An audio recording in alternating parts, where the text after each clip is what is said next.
What's going on, guys? I hope this message finds everybody well. On today's episode, what I'm going to be going over is why leaving sport could be the best thing that you've ever done. Now, for somebody who has been an athlete my whole life, ever since I was a kid, something for you to understand when you're either looking to retire, you get into the later years of your career, or you've had to leave because of injury, unfortunately.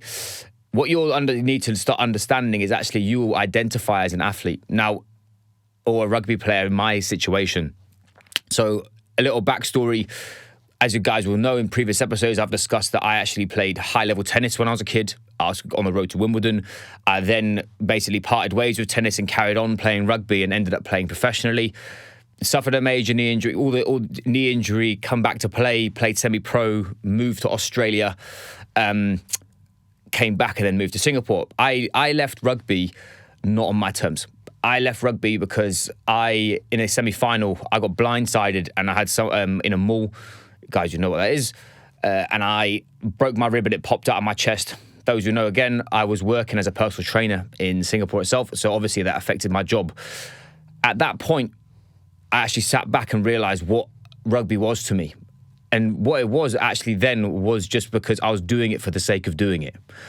What I didn't realize was years before that, when I started actually wanting to become professional, nothing else mattered. I went through having no money. I went through going through terrible relationships. I went through not having that much money. I did focus on my studies. That's one thing that kept me true when I was at Hartbury.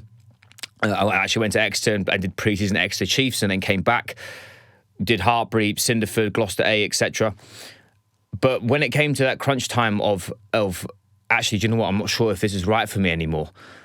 I found it extremely debilitating because my whole life I said to myself that this is what I do, this is what I am. Anybody asked me what I was, it's a bit different in this day and age what you ask that question, but for me then it was that I was a rugby player. It didn't matter what job I had, it didn't matter what other things were happening in my life, how successful I was, how good my familial sort of unit was. What it was at all costs, I was a rugby player. Now, when I blew my rib and I decided to leave rugby, the reason, the biggest game changer for me was I actually, I went and got help. And it wasn't, I'm not a big counselling kind of person. I think counselling is good for certain things like grief or whatever, but I don't think that counselling is you crying on a sofa and telling you your problems doesn't work for me. I used NLP. So NLP is neuro-linguistic programming. It gives you the next steps of it gets to your blockage in relation to your mind and the way that you're seeing the world. And then what it does is it actually allows you the action steps to alleviate that blockage. And for me, the first NLP call, I was with a guy called Jay Headley at the coaching room in Australia. Guy's amazing. You guys should definitely Google him. Weapon. He literally, my first conversation, it was like he took all my clothes off. I literally felt so, not violated in a bad way, but violated that he could see through my reasoning of why all I would ever talk about was being an athlete and being a rugby player was because I felt inadequate to start with. Ever since I was a kid, we've had this discussion before, is that all I wanted to do was prove other people wrong. I wanted to prove that I could do it, prove that I was good enough, prove that I could be successful. And then I'd get to that peak of whatever I was trying to achieve, and there was just another one. And that's when I realized from having a lot of personal development that the minute that I could actually let go of what I said that I was, i.e. that I was just a rugby player, and I realized that actually, do you know what, athleticism and high performance for me was throughout my whole life. That's when the Stay Strong Collective came involved, and when I realized that this coaching game for me wasn't just a fitness thing, or it wasn't just a nutrition thing, or it wasn't just a behavior change thing. Actually, acting and being a professional for me was a lifestyle choice. Acting and being a professional to me was actually elevating myself to a standard where I knew that there was an optimal loop. What I mean by an optimal loop rather than peak performance, the issue that I have with peak performance all the time is peak performance illustrates that peak is to the summit. The issue with it being to the summit is that you will get to the summit and then feel lost. Where for me, I usually talk around optimal performance because optimal performance is long-term. Optimal performance in your head will look like a circle or look like an infinite loop. That then gives you the premise of that you're ever growing. So when you are getting to that point in your career, here's some simple tips that I learned when I knew time was right for me, because rugby didn't beat me. I left rugby after I got my ribs fine. It still pokes out my chest a bit, but everything else, I can compete at jiu-jitsu. I'm currently doing an Ironman. I can gym. Where that actually stemmed from was I felt it in Australia. I played for Manly Marlins. I was playing in a twos game. I had the best game I've ever played on a Tuesday night for the second team. It was an absolute war. Like, I've never played in a game. I've played in some big games before, played on television a couple of times for Donny coming off the bench and whatever. This was another level. This was literally two clans having a scrap on a Tuesday night. It was epic.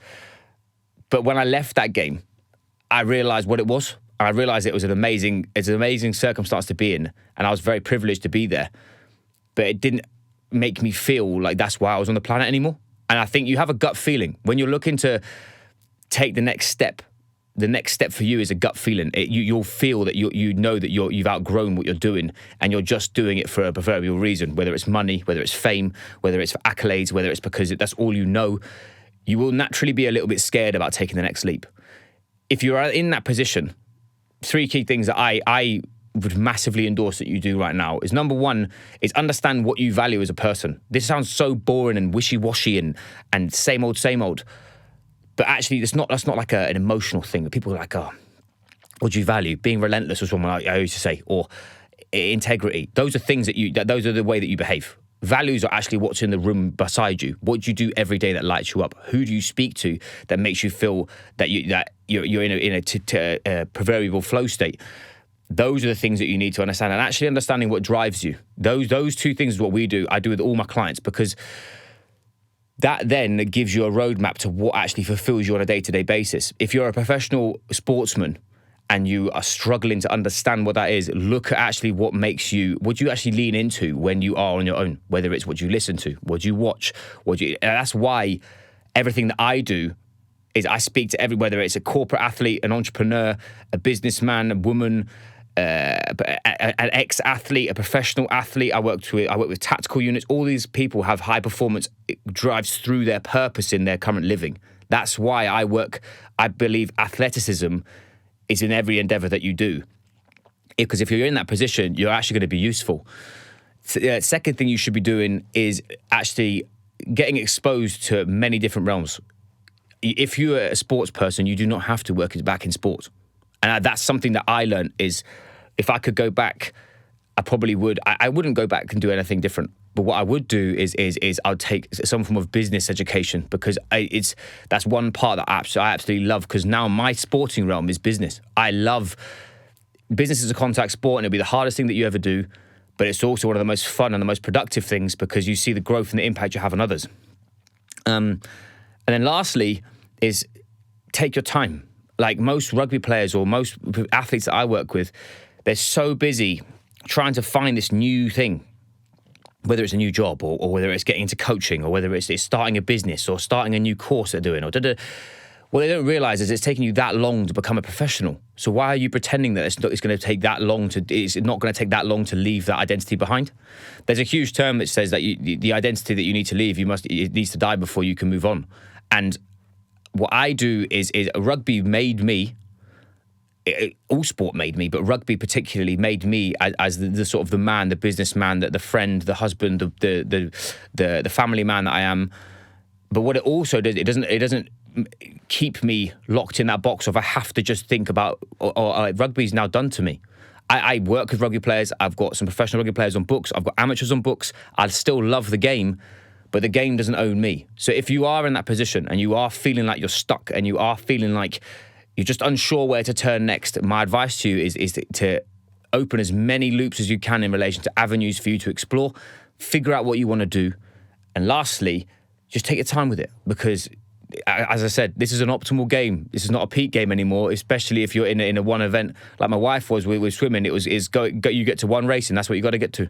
Whereas life isn't like that. When civilian life, you get up the next day and it's just the next piece of the puzzle.